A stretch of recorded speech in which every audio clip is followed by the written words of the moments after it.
জনতা 2000 রক্ত দেওয়ার পরে মানে এরকম একটা নারীর এরকম একটা ঘটনা ঘটতে হলো। আমরা আইনজীবী সমাজ, আমরা যারা রাষ্ট্রপক্ষের আইনজীবী যারা আছি, আমরা ব্যতীত একটা নিতান্ত দরিদ্র লোক, এবং আপনারা সবাই জানেন মনোয়ার খান ডিপজল হচ্ছেন প্রভাবশালী এবং তার ব্যাপক প্রভাব আছে, ধারা আমরা মামলাটা করেছি। এবং এটা যদি প্রমাণিত হয় তার যাবজ্জীবন কারাদণ্ড হওয়ার একটা অপরাধ সেই সংগঠিত করেছে।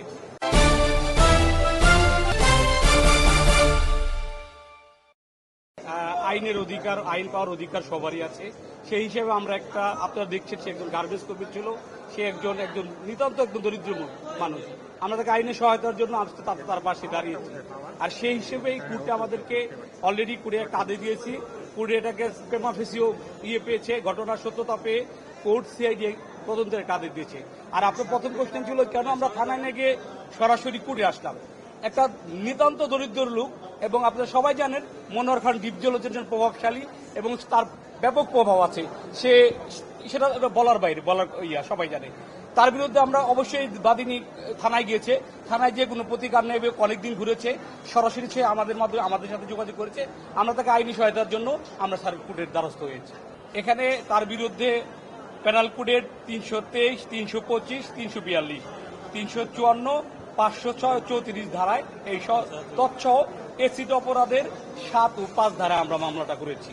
এবং এটা যদি প্রমাণিত হয় তার যাবজ্জীবন কারাদণ্ড হওয়ার একটা অপরাধ সে সংগঠিত করেছে।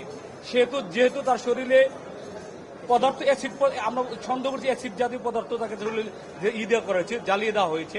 এখন যদি এটা এসিডই হয়ে থাকে, সিআইডি প্রতিবেদন যদি এটা আসে, তাহলে তার যাবজ্জীবন ফাঁসি, ন্যূনতম 10 বছরের জেল হবে, না যাবজ্জীবনের জেল হবে। জি, সাংবাদিক বন্ধুগণ, আপনাদের সালাম ও শুভেচ্ছা জানাচ্ছি। আপনারা জানেন এই মনোয়ার হোসেন ডিপজল, যে কিনা সাবেক ফ্যাসিস্ট শেখ হাসিনার একজন অন্যতম দোসর, সে এই ডামি নির্বাচন এবং যে বিগত সালে যে নির্বাচনগুলো হয়েছে সেই নির্বাচনে সে শেখ হাসিনার তসবির টিপে সে টিকিট কেটেছেন।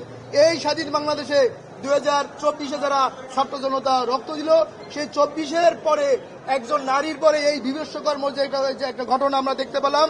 সাংবাদিক বন্ধুগণ, আপনি দেখতে পারবেন যে এই যে আপনার যে একটা ছবি বিভৎস যে চিত্র আপনার দেখাচ্ছে একটা, এবং এনাদের আর একটা আপনাকে দেখাচ্ছি যে এই স্বাধীন বাংলাদেশে ছাত্র জনতা 2000 রক্ত দেওয়ার পরে মানে এরকম একটা নারীর এরকম একটা ঘটনা ঘটতে হলো। আমরা আইনজীবী সমাজ, আমরা যারা রাষ্ট্রপক্ষের আইনজীবী যারা আছি, আমরা ব্যতীত আমাদের হৃদয়ে রক্তক্ষরণ হচ্ছে।